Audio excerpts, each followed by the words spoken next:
या विषयावर माझं भाषण व्हायचं नाही, काय सांगता येत नाही. परंतु आपण आता बारकाईने ऐकावं हे थोडं सांगत जरी चाललं.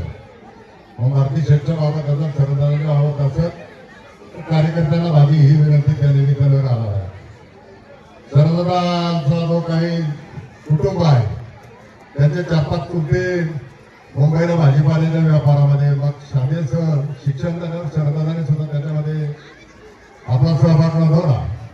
मुंबईला त्यांना राजकारणाची मला वाटतं पहिल्यापासून आवड असेल, तिथे काही धडपड केली परंतु यश मिळत नाही. प्रत्येक गावाला आहे. सामुदायिक विवाह चळवळ कार्यकर्त्यांची मोठ्या जमात होती. त्याला एक शब्द जोडण्यात आला आणि मोफत सामुदायिक शिवविवाह चळवळ.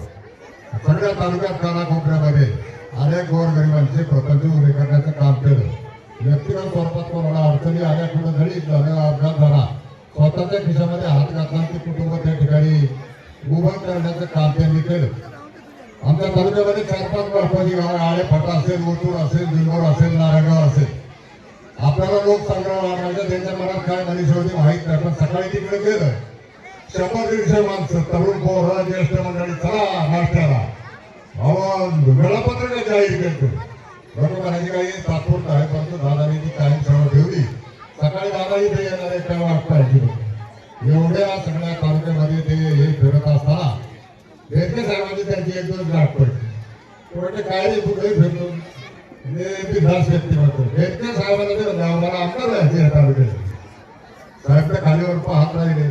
मला म्हटलं अरे तुला समोर आमदार व्हायला आला म्हणलं ते होती काय आमच्या गावाला कोणाच्या रूपाला संधी मिळू शकते. त्यांनी हे प्रयत्न केले. 2009 साली शिवसेना एकत्रित असताना त्यांनी तिकीट सुद्धा आणलं. त्यांनी त्या गडबडीकरणाला ते थोडे शिकले होते आणि उमेदवारी दाखल करायच्या शेवटच्या दिवशी बेरके साहेबांच्या विरोधात निवडणूक होती आणि आम्ही विघ्नार गणपतीला गेलो. त्यांची आमची भेट झाली. बेरके साहेब म्हणजे ठीक आहे आता आपण आपल्याला तिकीट मिळणार का. त्यांच्या मनात संख्येची पावसाची काहीतरी गडबड झाली. या एवढा मोठा नेता म्हणतो म्हणजे तिकीट दादांचं गेलं. हे बी फॉर्म जोडायचा राहिला. हा एक करारी माणूस आहे, जिथे माणूस आहे. वेळ प्रसंगी कोणाला फटकारायला म्हटलं तरी पण त्या काळामध्ये त्यांनी 5 वर्ष संयम झाला. यांची माझी भेट झाली 2004 त्याच्या अगोदर. वनश्री बेरके साहेबांच्या निवडणुकीला पिंपरी पेठ अजितदादांची सभा होती. तिथं मला दादा भेटले. सगळं सूत्रसंचालन माझ्याकडे असेल. दादा म्हटलं मला 5 मिनिटं बोलायला द्या. कार्यकर्त्यांना ऐका. मी सर्व दादा बोलायला दिलं. दादानी एक 4-5 मिनिटात भाषण करून त्यांनी सांगितलं अजितदादा वनश्री बेरके तिसऱ्यांदा आमदार होता. या तालुक्याला मंत्रिपद कधी देणार. तुम्ही वनश्री बेरकेला मंत्रिपद घ्या ही माझी मागणी. दुसऱ्यासाठी सुद्धा मागणारा कार्यकर्ता आहे. 3 वर्षांनी माझी झेडपीची निवडणूक आली. उत्तर पुणे जिल्ह्यातली सर्वाधिक मताने निवडून आलो. दादाची माझी भेट नव्हती झाली. मी काही त्यांना प्रचाराचं सांगितलेलं नव्हतं. परंतु मी उमरत वगैरे भागात गेले होते. म्हटलं शरददादा सोडण्याने सांगितले शरदराव लेंडांना मतदान करा. त्यांनी वनश्रीसाठी प्रचार केला, माझ्यासाठी प्रचार केला. आणि मग 2014 साली त्यांनी सगळे नाव ओळखले की आता हे सेना धनुष्य हे काही करीत नाही. त्यांनी मनसे हा पक्ष स्वीकारला. भली जाती मंडळी त्यांना म्हणायची ढेकळा तरी येणे चालवायची मनसेचं चिन्ह. ते बोलत नव्हते काय ऐकून घ्यायचे. आजच्या मार्फत एकच आमदार निवडून आला तो मनसेचा शरददादा सोडा. मोठी स्पेस त्यांना त्या ठिकाणी मिळाली. जेवढं करता येईल तेवढं सभागृहात कामाने या तालुक्यासाठी त्यांनी काम केलं. पुढची निवडणूक आली. तुम्ही आले ना राजुरीला आपण सेट करता आमच्या बरोबर तिथं जरा ब्रेक बसला. तर त्यांनी दुसऱ्या दिवशी सांगितलं हे जय पराजय लोकशाहीमध्ये हे वेगळा मार्ग. पण माझा जो वसा आहे या सगळे जे एवढे हजारो कार्यकर्ते नव्हते त्यांना मी अंतर देणार नाही. आणि आता ती जी निवडणूक झाली या निवडणुकीत त्यांनी आधीच पाहिलं होतं. या आपल्या सगळ्या इतक्या आघाड्या फाटाफुटी झाल्या आणि स्टँडिंग आमदाराला जाता येईल संधी. त्यांनी त्यांचा निर्णय घ्यायचा तो घेतला. मोठमोठ्या नेत्यांच्या बरोबरीने ते राहतात. दहाव्याला गेले का याच्या वतीने त्याच्या वतीने त्या काळात त्यांनी कोणत्या वतीने नाही ते डायरेक्ट म्हणायचे असला पक्ष भारतात जेवढे पक्ष असतील एवढ्या पक्षांच्या वतीने माझी श्रद्धांजली. आणि या तालुक्यात एवढ्या वर्षात कधी घडलं नाही. पहिल्यांदा अपक्ष आमदार निवडून आला हे मला तुम्हाला या ठिकाणी सांगायचं. अशा या आमदाराच्या गावामध्ये विटकरी साहेब आम्ही तुमच्या भाषणाची फॅन आहोत. दादा जेव्हा तुमच्या नावाची घोषणा केली तर आम्ही त्याचे साक्षीदार आहोत पुण्यामध्ये. सगळ्या याचा आढावा घेतात. तुम्ही सतत सांगत असता शेणाच्या हातात पेन देणारा दादा, याच्यात तुम्ही आले या निमित्तानं तुम्ही इथं आलात. मी तुमचं स्वागत करीन. आज यांची पुण्यतिथी त्यांच्या स्मारकाच्या निमित्ताने आम्ही सगळी मंडळी आज वाट पाहतो. मारुती शेठ लेंडेबद्दल मला आता किती मिनिटं बोलायचं ते तुम्ही सांगा. मारुती शेठ लेंडे यांचं जीवनचरित्र दोन भागामध्ये, एक पूर्वार्ध आहे आणि दुसरा आहे तो उत्तरार्ध आहे. अत्यंत गरीब कुटुंबामध्ये त्यांचा रघुबाई आणि आबाजी रामजी पाटील लेंडे यांचे ज्येष्ठ अपत्य, त्यांचा आलोळे आर्मीची गुंजाळवाडी सोनार परिवार. 20व्या शतकाच्या पहिल्या किंवा दुसऱ्या वर्षामध्ये त्यांचा जन्म आहे. त्या कालखंडामध्ये 3री पर्यंत शिक्षण झालं. आजोळच्या मंडळींबरोबर मुंबईला गेले. नानाजी आवडाजी पिंगळे जे आहेत आपल्या पावळची, त्यांच्या तिथे क्रॉफर्ड मार्केट तत्कालीन क्रॉफर्ड मार्केटला फळ विक्रीचा व्यवसाय होता. त्या व्यवसायामध्ये तिथे कामाला राहिले. भिगारी काट्या कापायचा, हमाली करायची, नंतर व्यापार सुद्धा शिकले. पिंगळ्यांना त्या ठिकाणी अपत्य नव्हतं. पिंगळ्याला त्या ठिकाणी अपत्य नव्हतं. त्या पिंगळ्यांनी यांच्यावर विश्वास ठेवला. त्यांची चोख जबाबदारी पाहिली.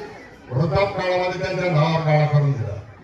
मारुती शेठने असा व्यवसाय केला, गोवा ते गुजरात, गोव्याची अंतिम हात आपली सिंधुदुर्ग, नाना तालुक्यापासून ते गुजरातला इकडं आपला पालघर जिल्हा, तुमचा गोलवड असेल, डहाणू असेल, तिकडे इकडं चिकू, तिकडं असेल तर आंबा, पिंपवडीच्या परिसरामध्ये कवठं. मारुती शेठ लेंडेंना जाकीट होतं. जाकीटाला 6 खिसे होते. पहाटे व्यापार चालू आहे. व्यापारातल्या खोली आपल्या सगळ्यांपेक्षा दादाला जास्त माहिती. पिढीवर पट्ट्यांची हे भरणी करीपर्यंत 3 वेळा 6 खिसे रिकामे करावे लागायची. इतका पैसा त्यांच्याकडे आला. माझ्या परिसरामध्ये त्यांनी 90 एकर शेती केली. किशोर शेठ 5, 6, 7, 8 बैल जर असले तर आज वेगळं मानतो आपण. 16 बैल हत्तीच्या ताकदीची 16 बैल घराकडे बांधलेली होती. एक घोडी होती, फक्त त्यांच्या त्या घड्यालाच माहिती बसू देत होती. बाकीच्या आमच्या वडिलांना चुलत्यांना कोणाला बसू दिलं नाही. या पंचक्रोशीतली प्रसिद्ध होती. चिकूची बाग होती, आंब्याची फार मोठी बाग. त्या आम्ही सगळ्यांनी गाई अनुभवले. बैला रात्रंदिवस डरायची. 100 गाई होत्या, 1000 लेटर होती. आजही त्या काळामध्ये आपली बेल्याची जमाबाची घडी, इकडं दगडाचा निकोल साऱ्याचा बंगला, त्या ठिकाणी आपल्या गरगुड्याला याचा विरसन कोटक्याचा त्यांचा बंगला, हिंमत हवेली डोंबऱ्यांची, आणि नंतरची वाडी असेल 1929 साली आईच्या स्मरणार्थ त्या ठिकाणी त्यांनी 3 मजली वाडी बांधली. आजही 100 वर्ष होत आले. वाडी त्या ठिकाणी अत्यंत भक्कम अशा पद्धतीची आहे. अनेक चित्रपट निर्माते तिथे आले. या शेतीची, या बंगल्याची, या बैलांची आम्हाला शूटिंग करायला मिळेल का? तर तिथं कुटुंबाने परवानगी दिली नाही. उकडी नदीच्या काठी मोठं रेस्टॉरंट इंजिन टाकून मोठं लिफ्ट केलं. ते लिफ्ट पाहायला सहली येत होत्या. सहली इतर कुठल्या आलेल्या नाही, फक्त त्याच परिसरामध्ये त्या सहली येत होत्या. मग त्यांनी कोकणात मुरबाड कसंही या भागामध्ये आपल्या एसपी कॉलेजला त्या ठिकाणी टिळक रोडवर लेंडे बिल्डिंग आणि मुंबईला ते कुठं राहिले तर सदानंद बिल्डिंग राहिला. तुम्हाला माहित आहे सदानंद बिल्डिंग म्हणजे एक वेगळ्या प्रकारचं नामांकन या बिल्डिंग मध्ये राहायला मिळतं. आणि एवढं सगळं क्षीरसागर झालं वयाच्या 25व्या वर्षापर्यंत. त्यांचा उत्तरार्ध चालू झाला. प्रपंचावरचं लक्ष उडालं. रघुनाथ मंदिर जे मार्केटला आहे, मार्केटच्या शेजारी, तिथं कीर्तन प्रवचन ऐकायची, भजनामध्ये भाग घ्यायचा, वारीला जायचं. गावाला आल्यानंतर या ठिकाणी सगळ्या शाळा आपल्या काय सुविधा आहे. गावामध्ये त्यांचे 2 जीवाचे मित्र होते. विष्णू येडे ग्रामपंचायत शेजारी हॉटेल होतं ते विष्णू बाबा येडे, दुसरे बाळासाहेब काकड्यांचे आजोबा वामनराव त्र्यंबकराव काकडे गुरुजी. काकडे गुरुजींकडे सगळ्या प्रकारचा हिशेब, विकी घरी जरा पाहिलं, पंजोबाच्या चोपड्या चालल्या, तर हे सगळं बाळणीवर अख्ख्या गावासाठी केलेला मारुती शेठने खर्च तो सगळा गुरुजींच्या हस्ते, त्यांच्याच हातात पैसा द्यायचा, दुसऱ्यावर विश्वास नाही. या अनुषंगानं ही घोडदौड चालू झाली. 1929 सालामध्ये बंगला बांधल्यानंतर सावळेराम बाबा पिंपवडीकर यांनी जो महायज्ञ केला होता. विटकरी साहेब 2 वर्ष कोणी काय असा भजन सप्ताह वगैरे ठेवत नाही. आमच्या त्या बाबांनी 2 वर्ष सप्ताह चालवला. अखंड हरिनाम विना सप्ताह. रामकृष्ण हरिजप 12 वाड्या सहभागी व्हायच्या. आठवड्याला जागर. शेवट जो होता तो कालाप्रसाद. कालाप्रसादाला स्वर्गांचे पवार राजे असतील, त्या ठिकाणी आपले इगतपुरीकर महाराज असतील, आपले मामा असतील, या सगळ्या मंडळींना त्यांनी त्या ठिकाणी आणलं. खाण्याच्या प्रसादाचा खर्च 29 साली त्यांनी उचलला.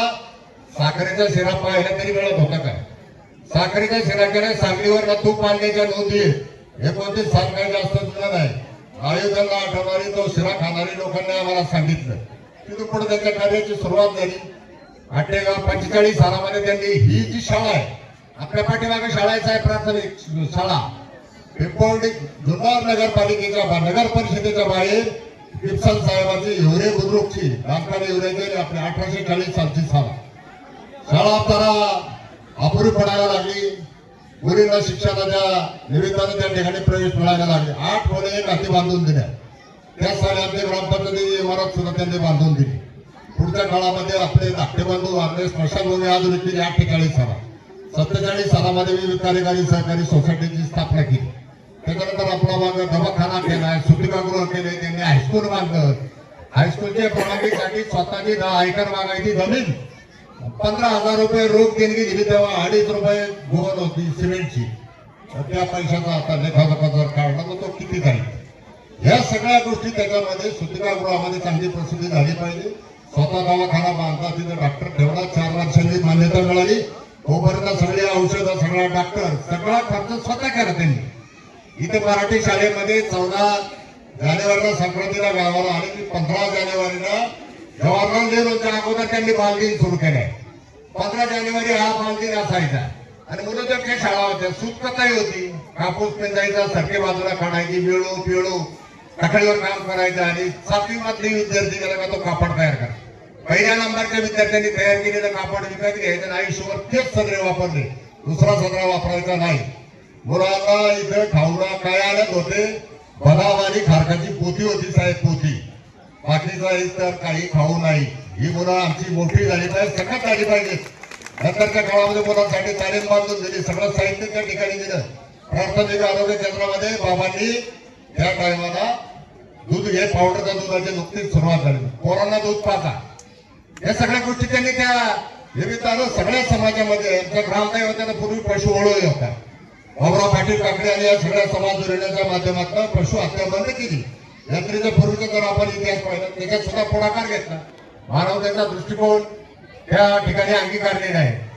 आज आमच्या 56-58 सालामध्ये अवकाळी पाऊस आला, बाजरी वेटाळलीचा टाईम, सगळ्या बाजरीवर बुरशी पडली. ही बाजरी जर जनावरांनी खाली तर जनावर दगावणार. काजळीचा असेल, येडगावचा असेल, आपल्या सगळ्या भागामध्ये विकास सहकारी सोसायटीला ते काम दिलं होतं की तुम्ही याच्यात पुढाकार घ्या. नगर भागातला कडबा विकत आणला, सगळ्या जनावरांना मोफत वाटला. मोफत चारा वाटप, एक ट्रॉली भरली तर किती फोटोग्राफी असती दादा, याची कुठं नोंद नाही, काय नाही. परंतु गायगुडी झाली पाहिजे. काळवाडीला सुद्धा त्यांनी 56 सालामध्ये सगळ्या मराठी शाळेची इमारत बांधली. जेव्हा आम्ही सगळीकडे तालुकाभर फिरतो, मी म्हटलं इकडं या राजा आपल्या कर्नाटक मार्केश्वरी या गावांमध्ये इथे मारुती शेठचं नाव कसं काय? अहो म्हटलं या बाबाकडे आमची लोक आंब्याच्या शिकायला कामाला होती. त्या लोकांनी सांगितलं का आमच्या देवळाला हे पाहिजे, त्याला हे पाहिजे. बाबांनी दिले. कोकणात जा, तुम्ही तिकडं इकडे भगवत का रोकडं जा, सगळीकडे त्यांच्या भरभरून अशा प्रकारच्या देणग्या आहे. आमच्या 53 सालामध्ये त्यांनी विद्यालय, माध्यमिक विद्यालय सुरू केलं. हायस्कूल 60 साली त्याची इमारत त्या ठिकाणी परिपूर्ण केली. आणि त्याच सालामध्ये माझ्या शाळेतली जी मुलं आहेत, माझ्या भागातली जी मुलं आहेत, सर्वांनी सगळ्या पद्धतीनं शिक्षण असेल, राजकारण असेल, समाजकारण असेल, सगळी मुलं त्यांनी नगर सरांच्या सहकार्याच्या माध्यमातून पंडित जवाहरलाल नेहरूंना भेट दिली. जवाहरलाल नेहरूंची भेट आहे. रघुनाथ शेठ त्यांच्या मामाचे टक्कर होतं, त्याचं टक्कर वाजवलं पंडित नेहरूंनी. म्हणजे तिथपर्यंत आणि सगळ्या प्रकारचे खर्च हे बाबा करत राहिले. अध्यात्म असेल, बाकीच्या सगळ्या गोष्टी असतील. दुर्दैवानं त्यांना आयुष्य कमी मिळालं. त्या 60 सालानंतर काही थोडंसं आजाराचं निमित्त झालं. 22 एप्रिल 61 हा आमच्या दृष्टिकोनातून तसा काळा आणि संघटित होणारा दिवस. 65 वर्ष झाली. हे आता दादा किशोर शेट्टी मंडळी आता आली नाही तर मधला असा काळ गेला. बाबांनी त्यांच्या 25 वर्षाच्या काळामध्ये कोणा खिशात हातच घालून दिला नाही. त्याच्यामुळं काही ते जरा द्यायची सवय राहिली नाही. तुम्ही आम्ही सगळे एकत्रित आलो आणि आता ही कामं व्हायला. आणि मग ही वेश बांधत असताना त्यांनी आजूबाजून देखरेख करत असताना त्यांचं काही जीवन पूर्णत्वाला गेलं नाही. 2 सिंह आणून ठेवले होते, 1000 सिंह. त्याची 2 वाजता झाल्यावर आपण त्यांच्या मंदिरामध्ये स्थापन केले.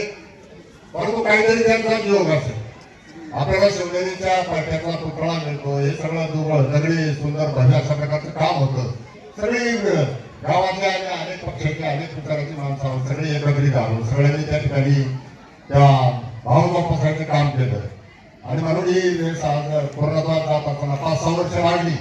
दादाने मध्ये आढावा घेतला. आता प्रतिष्ठानने त्या नावाने सुरू करून गरीब आणि गरजू मुलांना या निमित्ताने आता त्या ठिकाणी आपल्याला काम करायचं. 12 वाड्यांसाठी मुख्यत्याने काम करायचे. त्यांनी ज्या ज्या क्षेत्रामध्ये काम केलं त्याचे आपण भाग होऊ आणि काहीतरी आपण उतराय होण्याचा प्रयत्न करू. म्हणून हे स्मारक उभं राहिले. आता शेकडो वर्षाचे स्मारक राहील. आम्हाला अभिमान आहे की आम्ही सगळे कुठेतरी पायाचा दगड एखादा खडा टाकण्याचं काम त्या निमित्तानं सगळ्यांचा याच्यामध्ये हात टाकलाय. कारण नवरात्राची यात्रेची दिंडीमध्ये प्रत्येक कुटुंब प्रत्येक घटक त्याच्यामध्ये आहे. व्यक्तिगत सुद्धा मोठ्या स्वरूपामध्ये देणग्या दिल्या. प्रतिष्ठाने या वर्षी गावातल्या 2 मान्यवरांना पुरस्कार देण्याचं आयोजन केलं. एक भालचंद्र करांडे बीड मधला मुलगा भाकरच्या दुष्काळात वडील आहे. त्यांच्याबरोबर तो आला नारायणगावरून पिंपळला स्थायिक झाला. हे जर काम करून माणूस आता काही मोठं काही नाम सुरू बनवतात. हे माणसाने स्वतःच्या खिशाला खात्री लावली. 3 भावंड निर्माळ परिवारातले. निर्माळ म्हणजे आदिवासी घेतलं. हे माझ्या मळ्यात राहतात आमच्या शेजारी. त्यांची बहीण आणि त्यांचे 2 भाऊ तिघे नोकरीला लावले. जातीचे दाखले काढून शिक्षणाचा खर्च करीपर्यंत लाख रुपये पगार येतात. आम्हाला नाही करता हे या भालचंद्र कराडाने केलं. भालचंद्र कराडाचा तुम्ही सन्मान करता. तुमच्या कार्याला निश्चितपणे या ठिकाणी धन्यवाद. दुसरी आमची जयश्रीताई क्षीरसागर लग्न झालं होतं. राऊत परिवारात गेली होती. काय तो तिचा पती त्या ठिकाणी जरा कधी बंदी व्यवस्थित असल्यामुळे तिला ते आवडलं नाही. हा त्रास सहन इकडं आली गावाला. तिचे वडील आपल्या सगळ्यांचे ज्येष्ठ मार्गदर्शक गावाला आली. परंतु भावांवर आणि वडिलांना बोल नाही होत तिला. तिने डॉक्टर वेटेकर हॉस्पिटल असेल, कातळे हॉस्पिटल असेल, कोथळे हॉस्पिटल असेल, हॉस्पिटलमध्ये परिचारिकेचं साफसफाईचं काम केलं. 2 मुलं तिच्या बरोबर. दोन्ही मुलांना त्या ठिकाणी शिक्षण देऊन मोठे केले. आता एक मुलगा BHMS होते. आता फायनल परीक्षा आहे. दुसरा मुलगा 12वीला. असे एका मातेचं यांनी या ठिकाणी आज पुरस्कार देऊन तिचा सन्मान करताय. हे निश्चितपणाने गौरवास्पद भाव आहे. खूप काही आठवणी आहे. वेळेचं बंधन असताना आणि तुम्हाला ऐकायला आम्ही सगळे हात लावतो. गावांना आम्हाला ऐकायचं. या भावनेमध्ये आता प्रवेशद्वाराचं उद्घाटन, लोकार्पण आणि या निमित्तानं मान्यवरांना बोलून पुढच्या कालखंडामध्ये आपण सुद्धा असेल सामाजिक सेवेचं व्रत त्या ठिकाणी अंगीकारावं अशा प्रकारची भावना आपल्या सगळ्यांची आहे. हे कार्य पूर्ण आता तरुण पिढीने न्यावं अशी मी त्यांना विनंती करीन. खरं सांगू का दादा, आम्हाला भाषण कवर करायचं. तरुण पिढीला भाषणाला संधी द्या. सारखे आता ते कुठपर्यंत विचार आता कौतुकानं फक्त काही मागितलं मार्गदर्शन करायचं या भावनेवर निवडून करतो. पुढच्या कालखंडामध्ये तरुण पिढीने चांगल्या प्रकारचं तयार होऊन सामाजिक कामामध्ये त्या ठिकाणी योगदान द्यावं अशा प्रकारची भावना सगळ्यांच्या समोर व्यक्त करतो. पुन्हा एकदा विक्टरी साहेबांचं मी मनापासून हार्दिक स्वागत करतो आणि थांबतो.